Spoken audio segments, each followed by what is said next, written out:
Bonjour à toutes et à tous, merci d'être avec nous sur Maritima. On se retrouve aujourd'hui pour une émission un peu spéciale puisqu'on se trouve ici à La Ciotat à l'occasion de la 21e édition des Nauticales. Et pour en parler, je me trouve avec Richard Latière. Bonjour. Bonjour. Vous êtes commissaire général des Nauticales.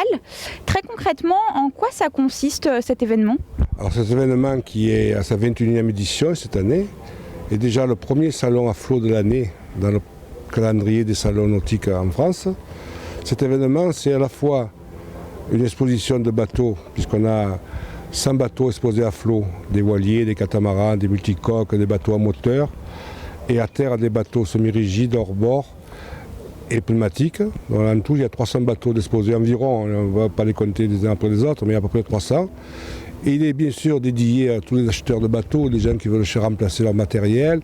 Il y a aussi les rêveurs qui viennent parce qu'ils se font plaisir en regardant les bateaux. Mais aussi pour tous les passionnés de la mer, parce qu'il y a d'autres sujets qui sont traités sur le salon. Notamment cette année, on fait un effort particulier avec la présence d'Arnaud Gérald, champion du monde d'apnée. Donc il va y avoir des démonstrations dans un bassin d'initiation à l'apnée, initiation à la plongée aussi. Et aussi initiation à la pêche en mer, et aussi samedi matin un concours de rock fishing sur les digues du salon pour ceux qui veulent bien y participer. Et la particularité des Nauticales, c'est qu'à chaque jour, sa thématique, c'est bien ça ? Chaque jour sa thématique, et tous les jours il y a un événement. Demain il y a certainement la présence d'Éric Mabot, qui est directeur général de la Fédération des industries nautiques, qui va parler de la filière nautique, mais surtout sur les emplois, les métiers de la mer, parce qu'aujourd'hui, il y a un déficit important au niveau du recrutement de personnel, parce que les gens, la formation est un peu en retard. Donc, toutes les entreprises nautiques dans la région cherchent du personnel. Et cette recherche de personnel dans le nautique, elle commence très tôt, à quelques centaines de mètres. Laurent Long, directeur du bureau des entreprises au lycée de la Coudoulière, recrute des jeunes en bac pro. Alors ici, vous proposez un bac pro nautique. Qu'est-ce que ça veut dire ? Alors, bac pro nautique, mais aussi CAP maintenance nautique, puis bac pro. Et le bac pro va permettre aux élèves après de monter en BTS, mécatronique navale, et de préparer ce BTS soit en version civile, soit en version militaire, et donc d'entrer directement en marine nationale. Ça s'adresse à qui ? Est-ce que on parle d'une formation publique ou privée ? On parle d'une formation 100% publique. Vous êtes élève en niveau première, seconde, en CAP, venez nous rencontrer et vous allez pouvoir intégrer ces filières d'excellence, puisque c'est l'un des plus beaux pôles d'enseignement technique que l'on a sur le secteur PACA, 1500 mètres carrés de plateaux techniques ouverts et une très belle dotation en matériel. Et qu'est-ce qu'on retrouve comme métier préparé ? Écoutez, on retrouve des agents techniques de maintenance sur tout ce qui est maintenance nautique, mais on a aussi une filière, que ce soit en bac ou en BTS, ce qu'on appelle CCST. Alors c'est un peu compliqué pour vous le CCST, mais c'est anciennement commerce-vente. Donc on forme aussi des commerciaux pour travailler dans des concessions ou auprès d'agents de marque. On sait que l'inquiétude des parents et des élèves aussi, c'est la question des débouchés professionnels. Est-ce que ça recrute dans le secteur ? Oh, ça recrute Bérénice, puisqu'on a à peu près 1200 offres d'emploi qui ne sont toujours pas pourvues sur le secteur PACA, Provence-Alpes-Côte d'Azur, avec justement le lycée qui a aussi tissé un partenariat avec France Travail, anciennement Pôle emploi, pour pouvoir placer le plus rapidement possible nos élèves en fin de sortie, nos apprenants en fin de sortie. Il faut savoir que 90% de nos élèves ont quasiment un contrat à durée indéterminée en fin de sortie dans les entreprises qui les accueillent justement en stage, en insertion, voilà. Et la question qui intéresse toujours aussi, c'est la question des salaires. Forcément, est-ce que vous pouvez nous donner une fourchette de salaire pour ces métiers-là ?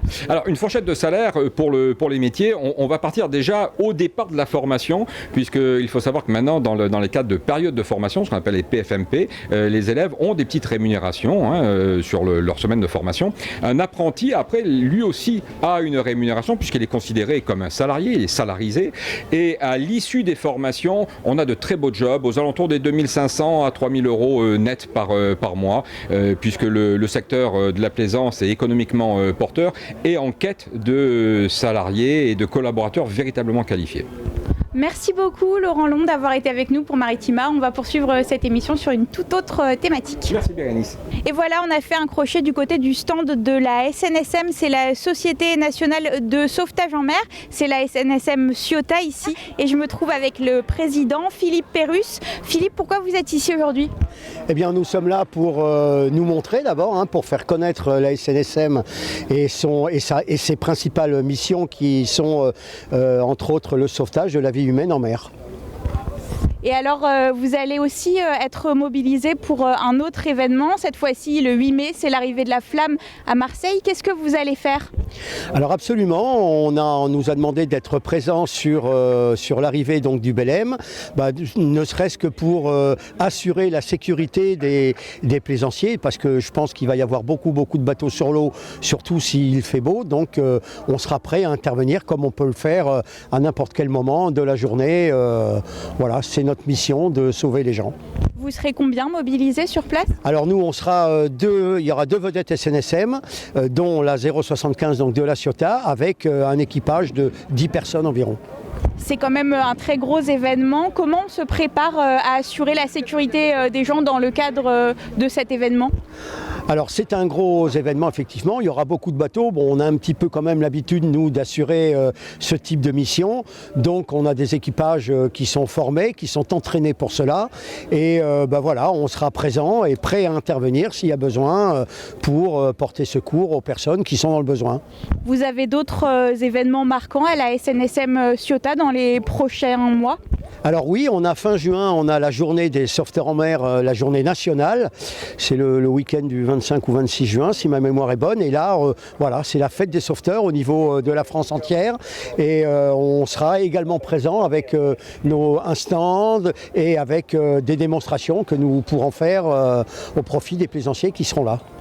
Vous expliquiez tout à l'heure que l'une des problématiques, c'est que financièrement, c'est aussi un peu compliqué en ce moment, d'où votre présence ici. Est-ce qu'on peut revenir sur ce point ? Alors, en ce moment, ça a toujours été un petit problème dans la mesure où la SNSM est une association loi 1901, reconnue d'utilité publique. Donc, nos principaux revenus, ce sont les dons. Que nous font les particuliers. Ce sont les subventions que les quelques municipalités nous accordent. Et puis ensuite, voilà, c'est le sauvetage des biens, parce qu'il faut savoir que le sauvetage de la vie humaine est gratuit. Par contre, comme sur la route, quand on tombe en panne avec sa voiture, on fait appel au remorqueur, à un garagiste. Et nous, si on ramène le bateau, c'est un coût et ça permet donc, ça contribue en tout cas à gonfler un petit peu notre trésorerie, parce qu'on en a besoin pour pouvoir assurer l'entretien du canot de sauvetage, les formations des équipiers, les équipements, enfin voilà, on a un certain nombre de frais pour un petit budget qui n'est pas énorme, qui est de l'ordre de 100 000 € quand même au niveau de la Ciotat, mais voilà, il faut pouvoir subvenir à ses besoins. En tout cas, on vous souhaite bon courage pour la suite. Merci beaucoup Philippe Pérusse d'avoir été avec nous pour Maritima. On quitte le bateau orange de la SNSM pour aller rejoindre Marie Daher. Elle propose de la location de bateaux dans son entreprise Midi Nautisme. L'occasion de parler prix et inflation. Qu'est-ce que vous proposez ici ? Ici, donc, on propose des voiliers monocoques et catamarans en location, principalement au départ de Marseille et d'Ajaccio. Et à qui ça s'adresse ces bateaux ?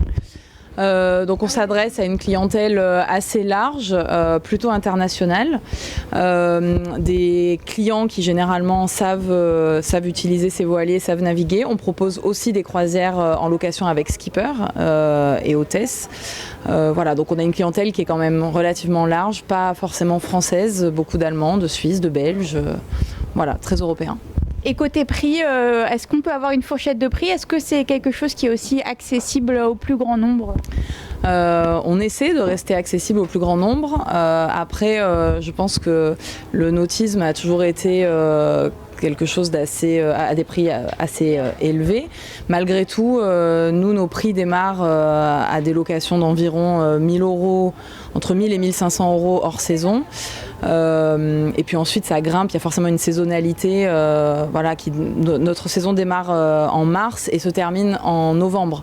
Donc forcément les prix évoluent en fonction de la demande et voilà, mais on essaie de rester accessible en tout cas. Et quand on dit 1000-1500 €, c'est pour quelle période de location et pour quel type de bateau? Ça c'est pour une période en très basse saison, pour des bateaux entre 32 et 35 pieds. Sur des voiliers un peu plus grands, forcément on va passer la barre des 2000 €.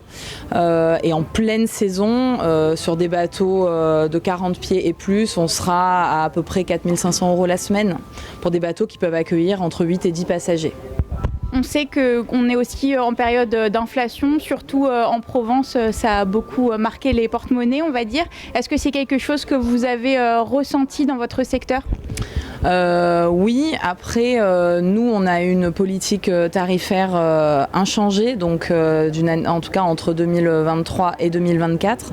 Donc on a vraiment la volonté de pas faire augmenter nos prix. Après effectivement chez les clients, je pense qu'on ressent des portefeuilles plus petits, des demandes de remise qui sont quasi automatiques maintenant. Donc voilà, je pense qu'il faut s'adapter à ça. Mais malgré tout, je pense que notre grille tarifaire reflète aussi les services que l'on propose. Et donc, j'ai pas non plus la volonté de diminuer ça de trop, parce qu'en fait, c'est aussi la valeur qu'on donne à notre entreprise. Et sinon, c'est plus possible non plus pour vous derrière. Sinon, on peut plus travailler non plus. Donc, il faut trouver, on va dire, la bonne combinaison entre les deux, mais aussi être à l'écoute effectivement des clients et de leur porte-monnaie, parce qu'en fait, la finalité, elle est là. Merci beaucoup Marie Daher d'avoir été avec nous pour Maritima. On va continuer à aller se promener dans les différents stands de notre côté. Et on termine cette émission en beauté ici sur un bateau électrique. On se trouve justement avec Vincent Mazingue. Bonjour Vincent. Bonjour. Qu'est-ce que vous proposez ici? Est-ce que vous pouvez me parler de ce bateau? Qu'est-ce qu'il a de particulier? Alors c'est déjà un bateau qui est 100% électrique et qui est conçu pour être 100% électrique, c'est-à-dire qu'il y avait le poids, des questions de poids, avec les batteries qui sont bien dans les fonds pour avoir un centre de gravité assez bas. C'est un bateau qui est très performant. On peut penser souvent que les bateaux électriques ça va tout doucement et c'est tout tranquille. Celui-ci il est capable d'aller à 30 nœuds et il a une accélération foudroyante, on va de 0 à 20 nœuds en 4 secondes. Donc c'est un bateau 100% électrique, ultra performant, avec un design et des prestations vraiment très haut de gamme, premium, avec une recherche aussi de durabilité dans la construction et dans le choix des matériaux utilisés. Justement, qu'est-ce que vous avez utilisé comme matériaux pour fabriquer ce bateau? Alors la coque est en fibre de verre et en carbone, avec une technique de construction en prépeg qui nécessite beaucoup moins de matière qu'une technique de construction classique. Donc là aussi pour une recherche de durabilité et d'utiliser moins de matériel possible. On a l'utilisation du liège sur tout le pont et sur le côté, qui est aussi beaucoup plus durable à l'exploitation que le tech, et qui a en plus d'autres qualités d'isolation et d'insonorisation thermique. C'est des bateaux vraiment qui sont comparables un peu aux Tesla, si vous voulez. C'est les bateaux électriques qui sont comme des Tesla sur les routes. Voilà. Et des bateaux comparables aux Tesla, on imagine que ça a un coût aussi. Combien ça coûte un bateau comme ça? Alors celui-ci, c'est un 8 mètres pour 10 personnes, il commence à 249 000 €. Et on a un autre modèle à côté, le X1, qui est un bateau de 6 mètres 50 pour 5 personnes, qui commence à 99 000 €. Voilà. On va terminer en revenant sur ce concept de bateau électrique. Qu'est-ce que ça change par rapport à un bateau classique? Alors, justement, ce bateau électrique-là, il a un côté fun, vraiment, qui vient apporter quelque chose en plus, de par son silence, de par ses accélérations, de par sa vitesse de pointe et de par toutes les prestations qui sont offertes. On a un propulseur d'étrave en série, on a un écran Garmin 24 pouces connecté, c'est un bateau connecté où on peut avoir une montre et une application qui nous donne toutes les informations du bateau. Donc c'est vraiment du bateau haut de gamme, performant, innovant. Et voilà, c'est la fin de cette édition. Merci d'avoir été avec nous sur Maritima. Les nauticales, ça dure ici jusqu'à dimanche. Ça se passe au port des Capucins de 10h à 18h.